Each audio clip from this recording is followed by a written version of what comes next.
So, our first one, Cooper's. Okay. Thomas Cooper started brewing beer because his wife had a stomach ailment.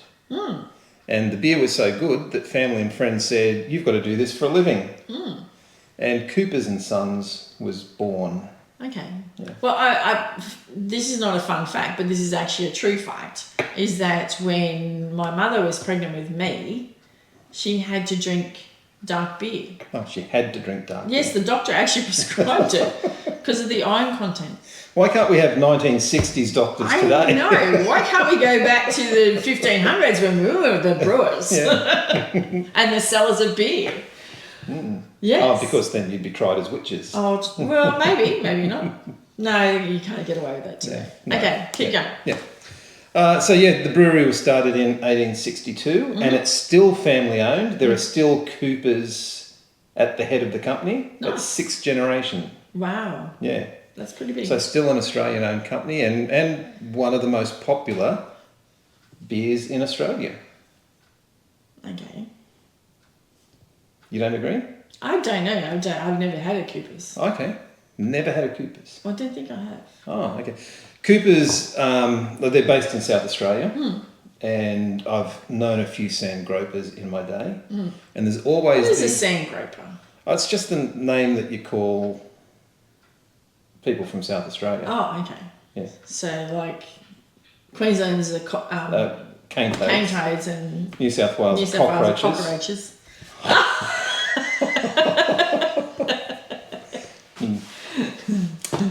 Yeah. So the question that always comes up with Coopers is, do you roll or just pour?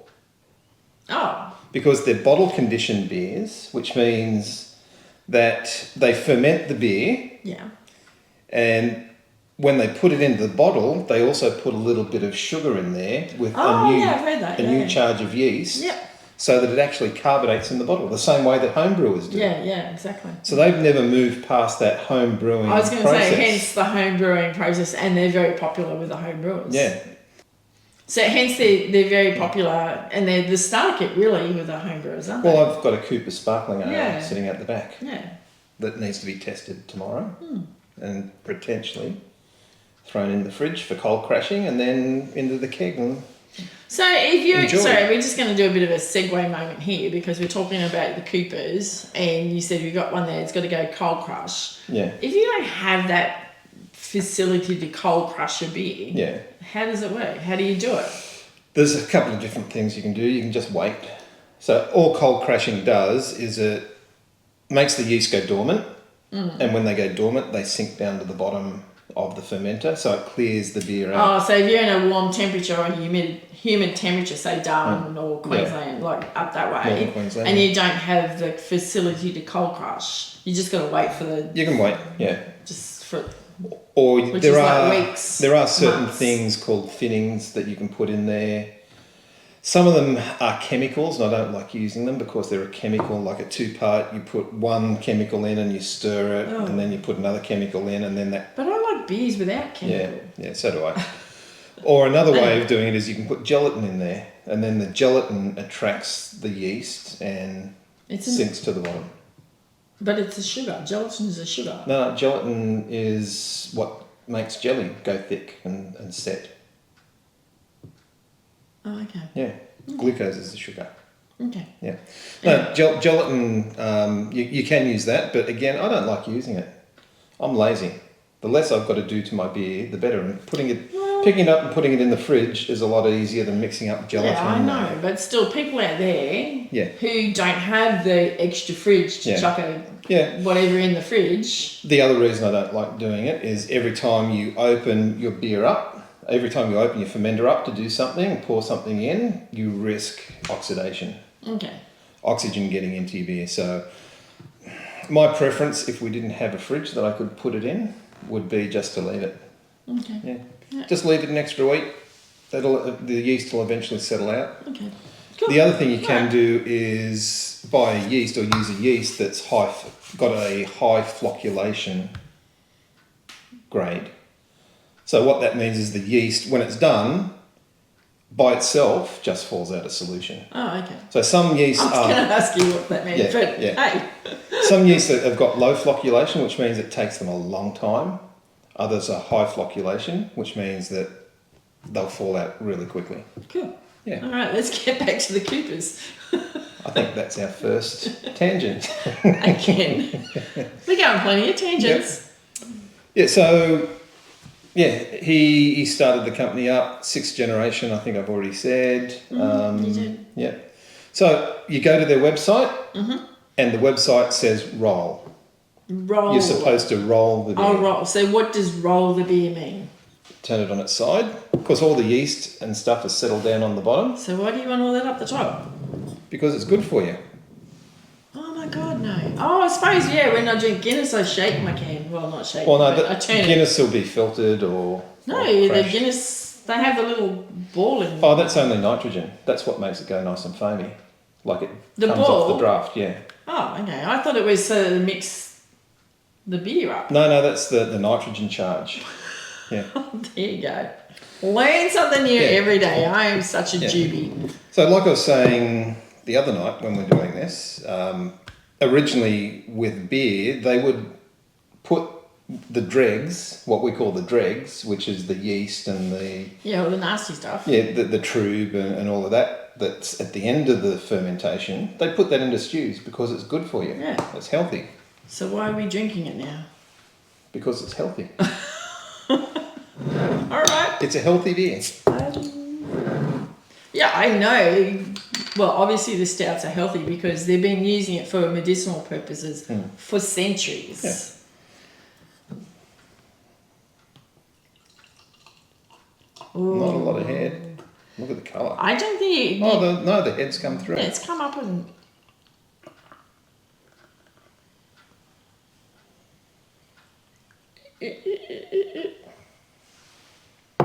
that is a nice looking beer. Even the head is dark. People can't see that, but that is a very nice looking Yeah. beer. Again, you cannot see through that. That's darker than Yeah. Monteith's Black. Yeah. Yeah, it's absolutely smashing it. So the porters were on that lighter colour scale, Yeah. so sort of the saddle brown through to mid brown, Yep. even dark brown. Yeah. But all of them had that ruby colouring to them. They did, didn't they? Yeah. It was really, oh, except for one. There was Except for the one, Monteiths. one Monteith. Yeah. So Yeah. that might, and I think was it a higher alcohol concentrate as well. I would have to look that up. Yeah. Anyway, keep going. Yep. So, colour. Yep. We have very dark. Yes. Clarity you cannot tell because it's dark. Good luck with that. Carbonation you The can't foam, tell. the foam head was really good, but it hasn't retained that well. No, 15 seconds. And you cannot blame the glasses No, because they are super clean. I just soaked them in Yeah. PBW. Yeah, but they were like when you poured it, they were very fluffy. Like they Yeah. came up very fluffy. Yeah, So, yeah. But dissipated quite quickly. And the carbonation, The only way you can tell is to look for bubbles on the yeah, top. and it's very low. Like Yeah. this, Oh no, I'm seeing I've got a none. moderate amount. I've got none. I'm seeing a moderate amount on there. Yeah. See, I've got, I would say slow. Yeah. Mine is. Yeah. Okay. So is it maybe because you poured mine first? Maybe. Could be. Okay. Who knows? All right, aroma. Oh, I was going to take a sip. Aroma. Oh, what am I getting? It's almost like wood.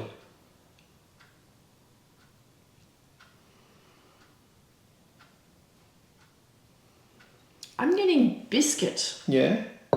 That could be from the malts. Yeah, biscuit, like Yeah. a biscuit smell. It's and it's a grainy biscuit smell. It's like I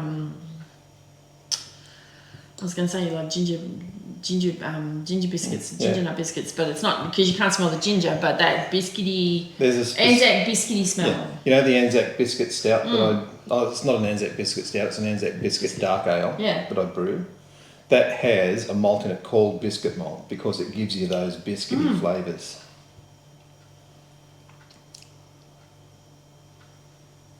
I'm not getting any fruity flavours in that whatsoever. And I wouldn't expect to because again, it's vanilla. yeah, I'm definitely getting vanilla in there, like, and tasting a little vanilla. bit of bitterness on the back of the tongue. Yeah.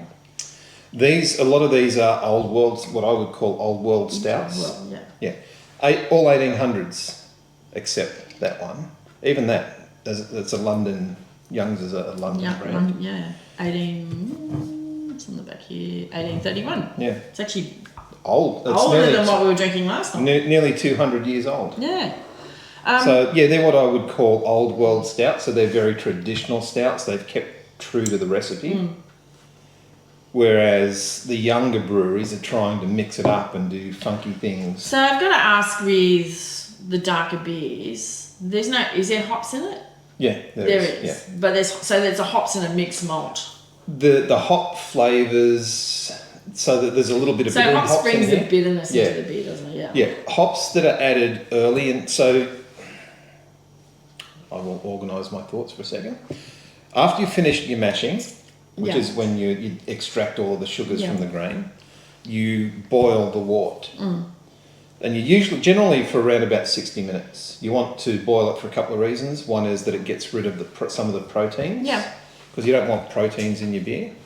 And the other reason is it gets rid of the microbes. So anything that might have been funky in there, like bacteria that could spoil the beer, gets pasteurised basically. Hops that you add at the start of that, so they get boiled for nearly the full 60 minutes, or quite often for that full 60 minutes, are what gives you the bitterness because it activates the alpha acids in the hops. Hops that are added towards the end of the brew, that's the end of the boil, are what you call aroma and flavour hops additions, because you don't get any bitterness from them, but you get those hop oils in there that give you those hoppy aromas. Okay. Yeah. Like some hops will be added because they'll give a passion fruit smell, or they'll give a piney smell. I think this is a discussion for later on. Yeah. Because I mean, that's a whole conversation is on hops. Yeah. And the whole conversation on yeast, like we can delve into that at another time. Yeah. But going back to our beers. Yeah, but going back to this, yes, there is, and there are bittering hops in here. Yeah. So they were added at the start of the boil. But it's very mild. It's not like. It's nowhere near like the bitterness of, say. And carbonation's done. Like we've got nothing. An English bitter beer. It's nothing like that. Although it does, like, it's got some beautiful lacing. Look at that. That is spectacular. Yeah. So there is still carbonation in there. Look at that. That is. Yeah. That is stunning. Yeah. What else can we say about it? It's yummy. It is yummy. So how would you class it on your palate? The astringency, the body of it, the plate, like the carbonation on your plate. So there's no astringency. That's not making my mouth pucker. There is some bitterness that I said before from the hops. It's quite rounded. Okay. I mean, so when you say it's quite also rounded, how do you determine that it's quite rounded? Because I've never found that. The way that some beers will feel thin when you drink them. So I would say they're not full-bodied. Yeah. Other beers will coat your mouth and they'll be creamy and full-bodied. That's like Guinness. Like Guinness. I wouldn't say, like now that I'm drinking this and I've drunk a lot of Guinness. Yeah. I wouldn't say that is as full-bodied as a Guinness. Oh no, not as full-bodied as a Guinness, but it is more than most ales and lagers and those styles of beers. I'm getting a kind of a woody taste in my mouth. It's not an unpleasant woodiness, but it's like that. Oh, it's real earthy, woody. Yeah. That's what I got on the nose. Yeah. And you can smell the vanilla. I can smell vanilla. Yeah. Yeah. So it's a nice beer. Sadly, I wouldn't say it's my favourite beer, but no. But hey, I've been surprised by some of our taste testings where I've gone, well, that's not my favourite, and then I've tasted something else and I'm like, whoa, I didn't know about that one. Yeah. So, like it's beer. It's I'm starting to give to it, I suppose. I'm starting to... Do you know, like, there's always that initial bang, you hit it and it hits you and you think, oh, I'm not quite sure about that beer. But I'm starting to enjoy it, Yeah. I wouldn't say it would be something I'd run out and buy. So, colour, 40 plus. Absolutely. It's a dark beer. It's a black beer. Yeah. Clarity. Clarity, there is none. Oh, hang on a minute, I've still got some left. Yeah. There's definitely still no clarity. Put it down on your white page like we did with... No. Actually, in fact, I was sort of going on the foam texture and the colour of it, and it's still there. I've still got foam. So, yeah. And we've been chatting for how long now? About this one beer. 5 minutes. 5 minutes on the beer. Oh, dear. Aroma. Foam texture was fluffy. It was. Not mousse-like, but fluffy. Yeah. It didn't last particularly long. No. Carbonation, there was some. Slow to medium. Alcohol. Not a lot of alcohol burn. No, but I think it's a 6.3. I think it was very noticeable for me. Yeah.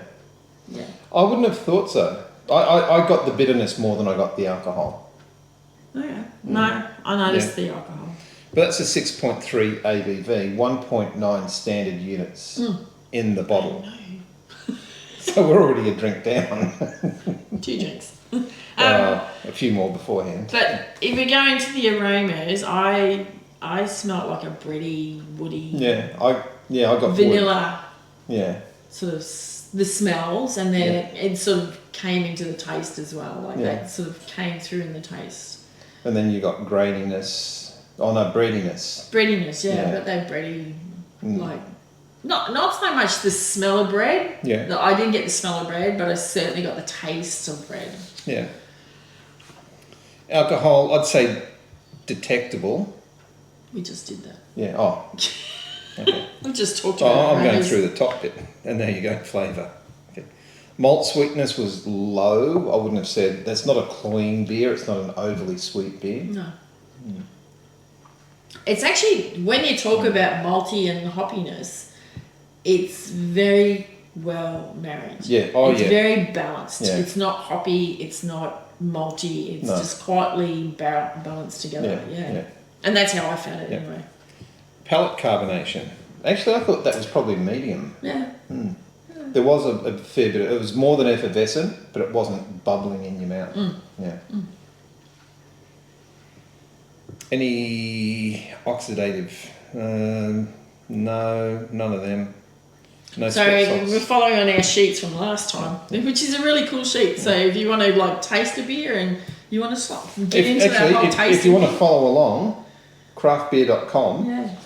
Yeah, just jump on and like even if you grab a beer and you think, oh, I really want to just taste the beer, like learn about the beer, jump on it because it's really... they are good prompts. Like you may not be able to put your finger on it yourself. You might think, what is that? And you look down here and you see, oh, blackcurrant. Yeah. Well, I did that last time, like last night. Yeah. It was like, oh, yeah, that's blackcurrant. That's a blackcurrant. Remember we were tasting the smelling the herbs and spices. We went, oh, okay, yeah, that's it. That's the smell. And that's the other thing. Try that one. If you're not quite sure what you're getting, grab out your herbs and spices and try it. Like, just have a smell. That reminded me of something that we were speaking about before with the porter that I brewed. And how you were saying... I couldn't quite put my nose... and you got it, and it was rosemary.